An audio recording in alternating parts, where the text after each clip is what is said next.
Today I'm just running through a basic build on some 3.5 pound carp rods. Welcome to In the Workshop with Mark Tunley. It's late August 2025 and I'll run through the build start to finish. First thing I do is just check the blanks for quality. It's a feel inspection first of all, and then a visual inspection. And it's an academic exercise because they're always spot on, but it's just something that's ingrained in me just to check things over. And then I move on to spine alignment. I like to build the rods on the spine. It just makes the rods cast smoothly, accurately, and it's the right thing to do. So I bend and flex the rod to find its preferred plane of bending or its plane of release resistance, commonly called the spine. I locate that on tip and butt. Then pop the two sections together, give them a wobble to check ferrule slap. Again, academic exercise, never is, but just something I've always done and always will do. And then I give it a quick sort of bend, just to look at the test curve. I've got a torque wrench in my arm and it can tell test curves a mile away, and I just constantly reconfirm that by bending the blank and putting it into my mind. So blank is now QC'd, aligned, happy to be built on. And this build was a full Japanese shrink tube. So first thing I did, it had a little swell at the end, little EVA internal swell. So located that and fixed that in position. Gave it a little bit of sanding off, just to, excuse me, coffee, always got to be had in the workshop. Anyway, gave it a sand off, just beveling the edges, taking away the harshness. Once that's all done, I slide up the correct size of Japanese shrink tube that's already been pre-cut to the correct lengths.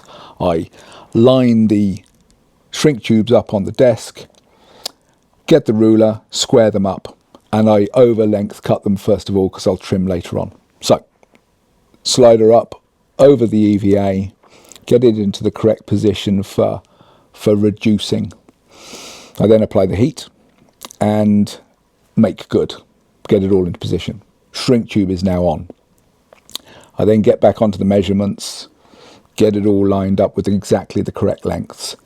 Dam wall with a taping system to give me a butt edge to run a blade against. Allows for very precise cutting for length and plumb or true. So now they're cut. That's the Japanese shrink tube work done. Then it's slide down a little rear grip check, which is transition between real seat and Japanese shrink tube. More coffee.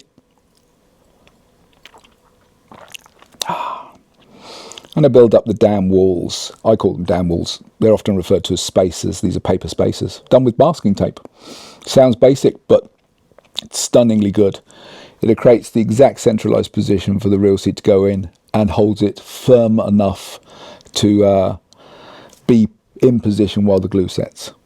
I then flood the area with glue. I use expanding polyurethane, and I use craftsman's skills and knowledge and experience to know what levels to use. So there's not too much hydraulicking so that it doesn't burst out everywhere, but plenty enough to fill it with the hardness that I require in order to give a firm permanent hold to the real seat.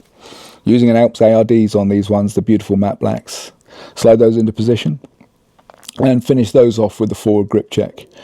And I like to select them with a little bit of rattle, just first of all so I can get the extra spacing done with tape, cut that to size, a little bit of glue and present, and the face is done.